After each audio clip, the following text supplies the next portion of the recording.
Dear friends, यह वही 17C form है जो लोकसभा सामान्य निर्वाचन 2024 में लगातार चर्चा का विषय बना हुआ है। देखिए 17C फॉर्म होता क्या है। हिंदी में इसको मतपत्र लेखा भी कहते हैं, क्योंकि जितने भी वोटर्स हैं और यानी रजिस्टर में एंटर है, इसके बाद जितने भी वोटर्स हैं और जितने भी वोटर्स पड़े हैं, कितने यानी जितने वोट पड़े, उन सबका लेखा जोखा इसके अंतर्गत होता है। अब देखिए प्राउड 17C, ठीक है जी, 17C फॉर्म आपका। अब इसमें देखिए कंट्रोल यूनिट का नंबर भी होता है, मतदान यूनिट का भी नंबर होता है, वीवीपैट, तीनों चीज आपको लिखी हुई होंगी, है ना।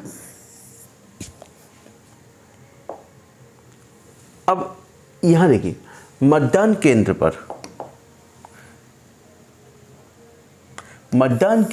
को नियत निर्वाचकों की कुल संख्या है, यानी टोटल वोट्स कितने हैं, यानी कि जो वोटर लिस्ट में कितने टोटल वोट्स हैं उसकी संख्या यहाँ पर आएगी, ठीक है, आती है।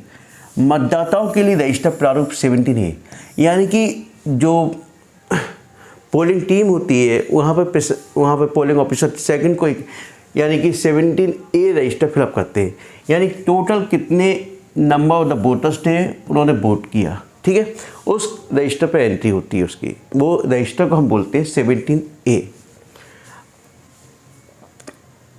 अब प्रवेश मतदाताओं की कुल संख्या, ये वही चीज़ है।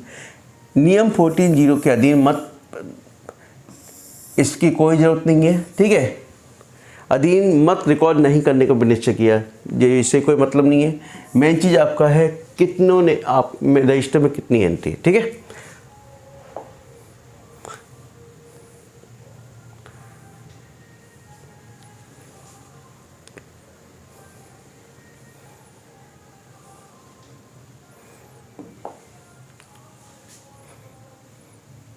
अब मतदान मशीन के अनुसार रिकॉर्ड किए गए मतों की कुल संख्या, यानी कि मतदान मशीन यानी कि जो आपकी कंट्रोल यूनिट है उसमें कितने नंबर ऑफ वोटर्स ने वोट दिए, है ना, तो इसकी संख्या यहाँ पर होगी, यानी कि 17A में जो संख्या होगी वो संख्या इसमें होगी, यानी रजिस्टर की जो संख्या होगी जितनी एंटर्स, वही संख्या आपकी EVM मशीन में होगी, यानी कंट्रोल यूनिट में होगी, ठीक है, सेम होती है।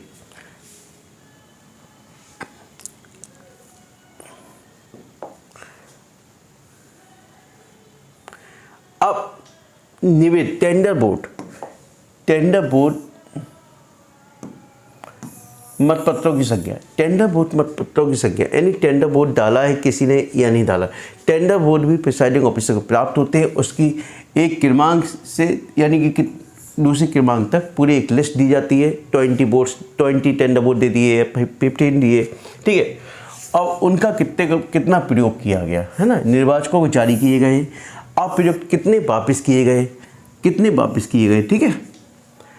अब इसके बाद पेपर सीलों का लेखा क्रमांक, यानी कि ग्रीन कलर की स्ट्रिप्स दी जाती है जो कि कंट्रोल यूनिट पर सील की जाती है ना, तो उसका क्रमांक दिया जाता है। पैदा की गई कुल पेपर सील की कुल संख्या, यानी कुल कितनी दी गई, प्रयुक्त किए गए पेपर सील की कुल की संख्या, यानी जो प्रयुक्त की गई उसकी संख्या क्या है, ठीक है। अब रिटर्निंग ऑफिसर को वापस की जाने वाली अप्रयुक्त, है ना, अब यहाँ पे देखिए प्रयुक्त की वाली का नंबर भी आपको लिखना होगा, यहाँ पर जो पेपर सील आपने प्रयुक्त की है उसका नंबर भी आपको लिखा हो।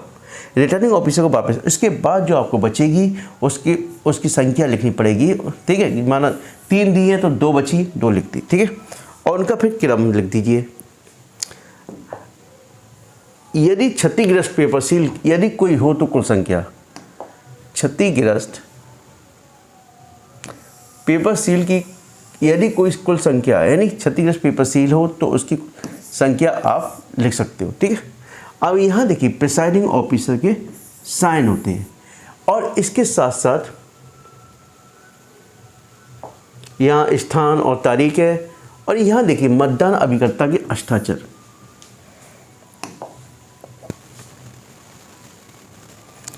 मतदान अभिकर्ता का हस्ताक्षर, यानी जितने भी एजेंट वहाँ पे उपस्थित हैं उनके साइन कराने। अब ये प्रिसाइडिंग ऑफिसर का दायित्व बनता है कि जो आपका 17C फॉर्म है वो वहाँ के एजेंट को उपलब्ध कराएं, और ये एजेंट की भी ड्यूटी है कि एजेंट उनसे प्राप्त करे, क्योंकि ए लेकर जो का हुआ है लिखता है अपने पास कि number of the voters total कितने थे और कितने नंबर ऑफ द वोटर्स वहाँ पे पड़े। ठीक है, तो ये आप मैच करा लीजिए, है ना। आप क्योंकि एजेंटों का मुख्य उद्देश्य यही होता है कि total number of the voters जो पड़े हैं और total number of the voters हैं उसको जब काउंटिंग होती है तो वहाँ पे मैच कराते हैं वो लोग। यानी कि वो कहते हैं कि भैया जितने वोट्स पड़े हैं, है ना, और वहाँ ईवीएम में शो कर रहे total number of the voters equal होनी चाहिए। ठीक है, अभी लगातार यह चर्चा का विषय बना हुआ है, तभी मैंने आप सोचा कि आपको 17C के संदर्भ में आपको जानकारी दे दूँ, है ना। तो 17C यही फॉर्म है जिसके द्वारा आपको total number of the voters उस पोलिंग पर कितने हैं और कितने वोटर्स पड़े हैं, कितने वोटर्स यानी कितने वोट पड़े हैं, इसकी जानकारी आपको प्राप्त होगी। ठीक है, और ये जानकारी प्रत्येक एजेंट को होनी चाहिए, क्योंकि उनकी ड्यूटी भी है कि वहाँ प्रिसाइडिंग ऑफिसर रिसीव करना, यह उनका कर्तव्य है। ठीक है, ओके, थैंक यू।